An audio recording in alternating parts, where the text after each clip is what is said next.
राधे राधे सभी को। आज हम स्टार्ट कर रहे हैं बायोलॉजी का interesting chapter the living world. NCERT हमें बता रही है कि जो लिविंग और नॉन लिविंग को डिफाइन करने के लिए हमारे पास मेन कैरेक्टर दिए हुए हैं। मेन कैरेक्टर फॉर लिविंग, यानी कि हमें डिफरेंस करना है लिविंग को और नॉन लिविंग को। उसके लिए हमें कुछ कैरेक्टर दिए हुए हैं like growth, reproduction, metabolism and consciousness. ये कुछ हमें मेन फैक्टर दे रही है एनसीईआरटी। उस बेस पर हम डिफाइन करेंगे कि किसे हम लिविंग कैरेक्टर में काउंट करेंगे और किसे हम नॉन लिविंग कैरेक्टर में काउंट करेंगे। तो फर्स्ट हम स्टार्ट कर रहे हैं किससे। हमारा फर्स्ट कैरेक्टर क्या आएगा, ग्रोथ। ग्रोथ का मतलब है कि कोई भी ऑर्गेनिज्म है वो स्टार्टिंग में कैसा था और उसने अपने आप को चेंज करके कैसा मॉडिफिकेशन कर लिया। फॉर एग्जांपल हम बात करें, उससे पहले हम देखेंगे कि ग्रोथ के लिए दो टर्म्स जरूरी हैं। क्या टर्म्स जरूरी हैं? Increase in mass and increase in the number of cell. अगर मास में इंक्रीज हो रहा है, अगर उसका नंबर इंक्रीज हो रहा है, दैट मीन्स कि उसके अंदर कैसा कैरेक्टर मिल रहा है, आपको ग्रोथ मिल रहा है।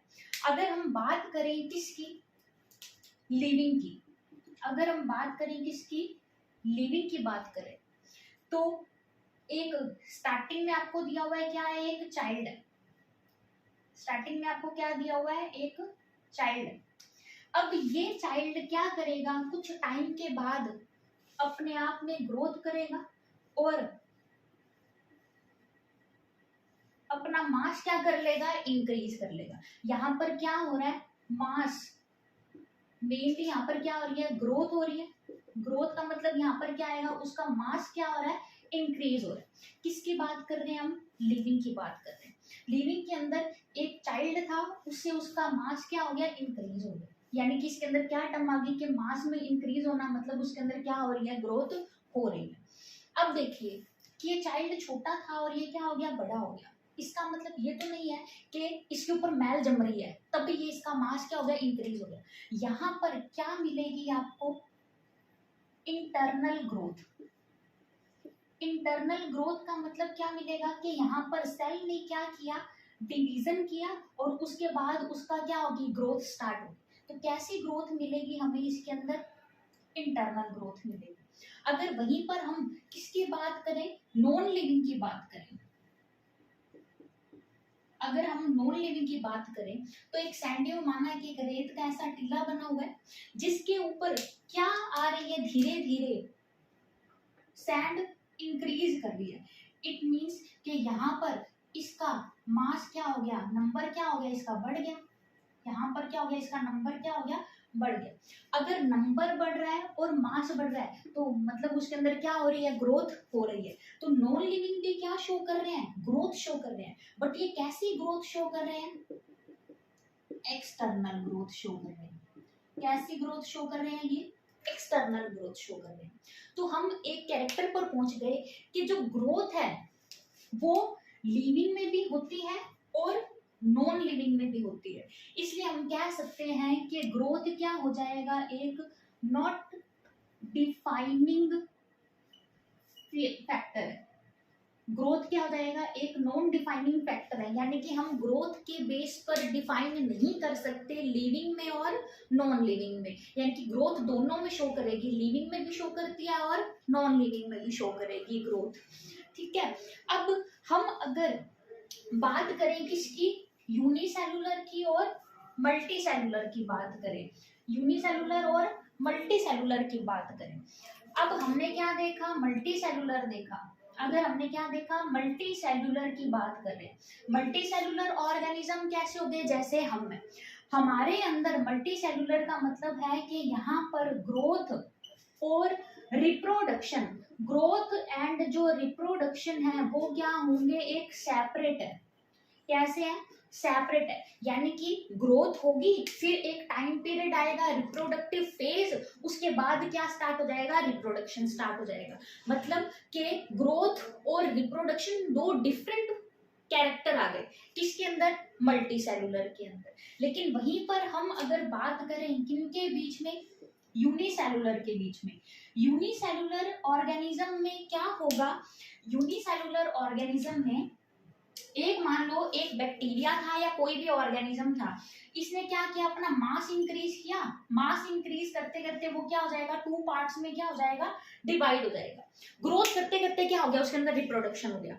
इसलिए हम बोल सकते हैं कि यूनिसेलुलर के अंदर, यूनिसेलुलर ऑर्गेनिज्म के अंदर जो ग्रोथ है, ग्रोथ और रिप्रोडक्शन, ग्रोथ और रिप्रोडक्शन कैसी है, एक सेम कैटेगरी के अंदर है, यानी कि इसे हम क्या बोल सकते हैं, साइमल्टेनियसली, साइमल्टेनियसली यानी कि एक साथ होती है, ग्रोथ और रिप्रोडक्शन एक साथ होता रहेगा, किसके अंदर, यूनिसेलुलर के अंदर। लेकिन अगर हम बात करें किसके अंदर, मल्टी सेलुलर के अंदर, तो वहां पर ग्रोथ और रिप्रोडक्शन क्या हो जाएंगे, सेपरेट हो जाएंगे। ओके, अभी तक हमने बात की कि जो ग्रोथ है वो लिविंग में भी मिलेगी और नॉन लिविंग में भी मिलेगी। ग्रोथ क्या मिलेगी, लिविंग में भी मिलेगी और नॉन लिविंग में भी मिलेगी। बट यहां पर हम लिख सकते हैं कि internal growth is a defining feature, defining feature, ये क्या हो जाएगा, डिफाइनिंग फीचर है। बट ओवरऑल ग्रोथ क्या हो जाएगा, not a defining feature between living and non living, living और नॉन लिविंग के बीच में ये डिफाइनिंग फैक्टर नहीं है। तो ग्रोथ क्या हो जाएगा, एक डिफाइनिंग फैक्टर नहीं है। ओके, हमने फर्स्ट बात कर ली कि जो ग्रोथ थी, हमारे पास ग्रोथ क्या मिला, ग्रोथ एक डिफाइनिंग फैक्टर नहीं है। डिफरेंस करने के लिए किसके बीच में, लिविंग के बीच में और नॉन लिविंग के बीच में, तो ग्रोथ क्या हो जाएगा, not defining factor, not defining factor है। अब हम इस पर चल रहे हैं, हमारे सेकंड पॉइंट की तरफ चलेंगे। सेकंड पॉइंट हमें क्या मिल जाएगा, रिप्रोडक्शन।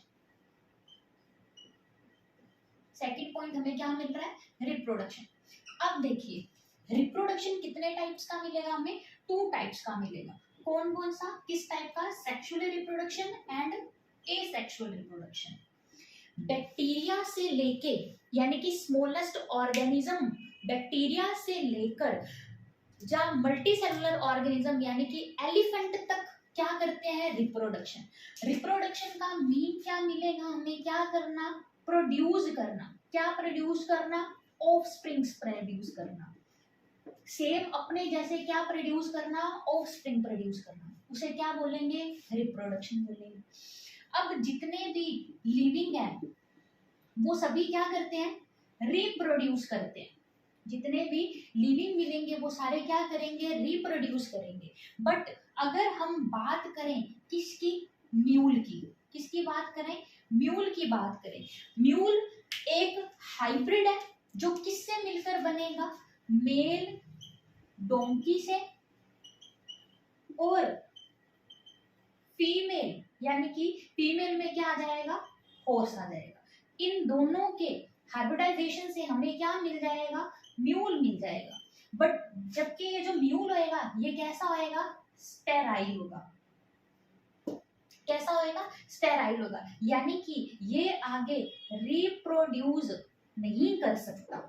ये क्या नहीं कर सकता, रिप्रोड्यूस नहीं कर सकता। ये एक हाइब्रिड है जो किससे मिलकर बना, जिसे हम कैसा हाइब्रिडाइजेशन बोलेंगे, आर्टिफिशियल। आर्टिफिशियल हाइब्रिडाइजेशन में मेल तो क्या ले लिया हमने, डोंकी ले लिया, फीमेल क्या ले ली, हॉर्स ले ली। दोनों के फर्टिलाइजेशन से हमें क्या मिला, म्यूल मिला, जो कैसा है, स्टेराइल है। अब ये स्टेराइल है यानी कि रिप्रोड्यूस नहीं कर सकता, तो हम ये तो नहीं कह सकते कि ये लिविंग नहीं है, यानी कि म्यूल कैसा है, लिविंग है, जबकि ये रिप्रोड्यूस नहीं करता। और एग्जाम्पल देखें तो आपके पास एग्जाम्पल में क्या मिल जाएंगी, वर्कर बी मिल जाएंगी, क्या मिल जाएंगी, वर्कर बी मिल जाएंगी। वर्कर बी भी कैसी होंगी, फीमेल होंगी, बट कैसी होंगी, स्टेराइल होंगी। ये भी क्या नहीं कर सकते, रिप्रोडक्शन नहीं कर सकते, रिप्रोडक्शन नहीं कर रहे, लेकिन है कैसे, ये सारे लिविंग है। फिर थर्ड एग्जाम्पल मिल जाएगा हमें इनफर्टाइल कपल, ऐसे कपल जो आगे चाइल्ड का बर्थ नहीं कर सकते बट है कैसे, लिविंग है। तो हम बोल सकते हैं कि हमें नेक्स्ट क्या मिल गया कि रिप्रोडक्शन क्या हो जाएगा, नॉट डिफाइनिंग फैक्टर। रिप्रोडक्शन भी कैसा है, not defining factor between living and non living के बीच में। जितने भी लिविंग है वो सारे रिप्रोड्यूस करते हैं, बट अगर हम बात करें इन तीनों एग्जाम्पल की, म्यूल की, वर्कर बी की और इनफर्टाइल कपल की, तो ये सारे लिविंग हैं बट क्या नहीं कर सकते, रिप्रोड्यूस नहीं कर सकते। इसलिए हम बोल सकते हैं कि reproduction is a not defining factor between living and non living. अब तक हमने दो फैक्टर पढ़े हैं, ग्रोथ एंड रिप्रोडक्शन, दोनों ही कैसे हैं, नॉट डिफाइनिंग फैक्टर है। अब थर्ड करेंगे,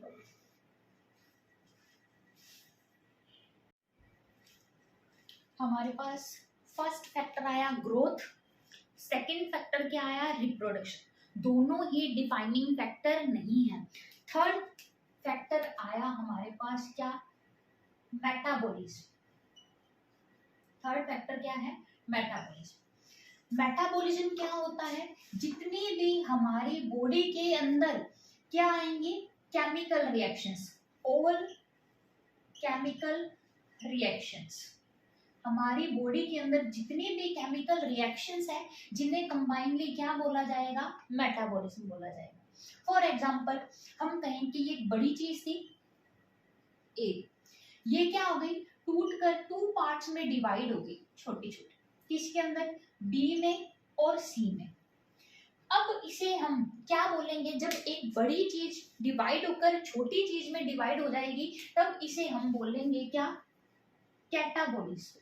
क्या बोलेंगे इसे हम, कैटाबॉलिज्म। वहीं पर फिर हमने देखा कि दो स्मॉलर पीसेस थे बी एंड सी, ये आपस में कंबाइन होकर क्या बना लेंगे, एक बड़ा पीस बना लेंगे ए, तब इसे हम क्या बोलेंगे, एनाबॉलिज्म।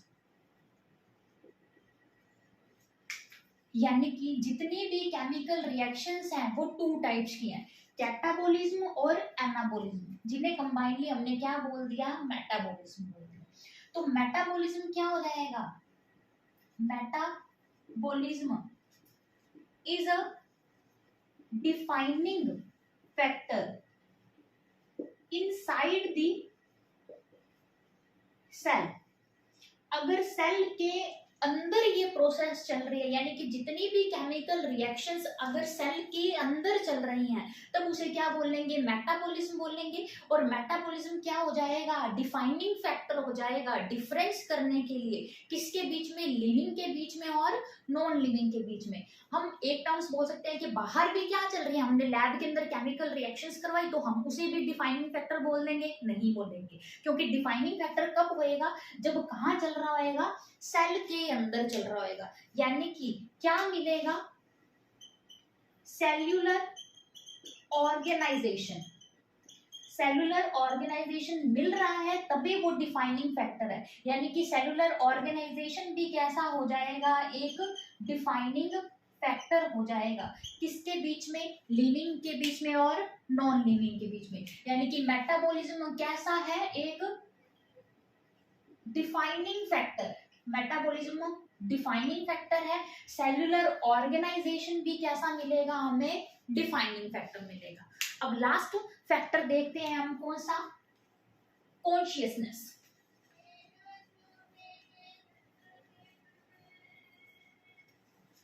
अब हम देखते हैं कॉन्शियसनेस के बारे में।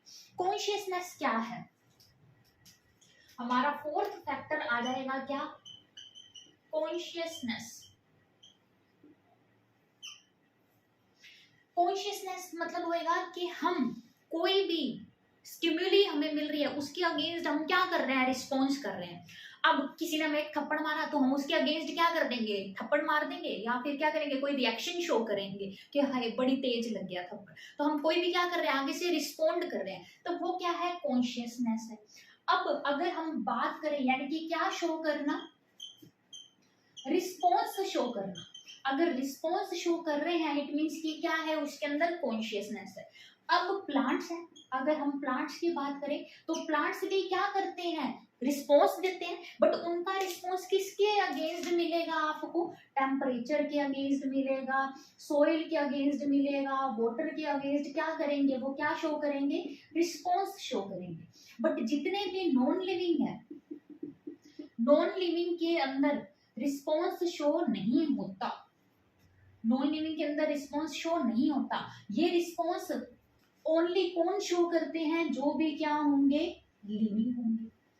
और इसके अंदर एक आ जाएगा कि सबसे ज्यादा अवेयर कौन होएगा, ह्यूमन। ह्यूमन के अंदर क्या मिलता है, सेल्फ कॉन्शियसनेस मिलती है। सेल्फ क्या मिलती है, कॉन्शियसनेस मिलती है, किसके अंदर, ह्यूमन के अंदर। ये स्पेसिफिक फीचर किसका है, सिर्फ ह्यूमन का है, जिसके अंदर क्या मिलेगी, सेल्फ कॉन्शियसनेस मिलेगी। इसलिए हम बोल सकते हैं कि जो कॉन्शियसनेस है वो क्या हो जाएगा, एक डिफाइनिंग फैक्टर है। कॉन्शियसनेस क्या हो जाएगी, एक डिफाइनिंग फैक्टर है। अभी तक हमने पढ़ा first growth, not defining factor. Second पढ़ा हमने क्या, reproduction, reproduction is also not defining factor. फिर थर्ड पढ़ा हमने क्या, मेटाबॉलिज्म। मेटाबॉलिज्म क्या होएगा, एक डिफाइनिंग फैक्टर है। इसी के ही साथ में हमने पार्ट पढ़ा क्या, सेल्यूलर ऑर्गेनाइजेशन। सेलुलर ऑर्गेनाइजेशन भी क्या मिलेगा हमें, एक डिफाइनिंग फैक्टर मिलेगा। फिफ्थ हमने पढ़ा क्या, consciousness. Consciousness is also a defining factor. अब हमें कितने फैक्टर मिल गए, 3 फैक्टर मिल गए। कौन से, मेटाबॉलिज्म, सेलुलर ऑर्गेनाइजेशन और कॉन्शियसनेस। ये तीनों क्या है हमारे पास, डिफाइनिंग फैक्टर है किसके बीच में, डिफरेंस करने के लिए लिविंग और नॉन लिविंग के बीच में। हमारे फर्स्ट चैप्टर का 1 पार्ट क्या हो गया, कंप्लीट हो गया।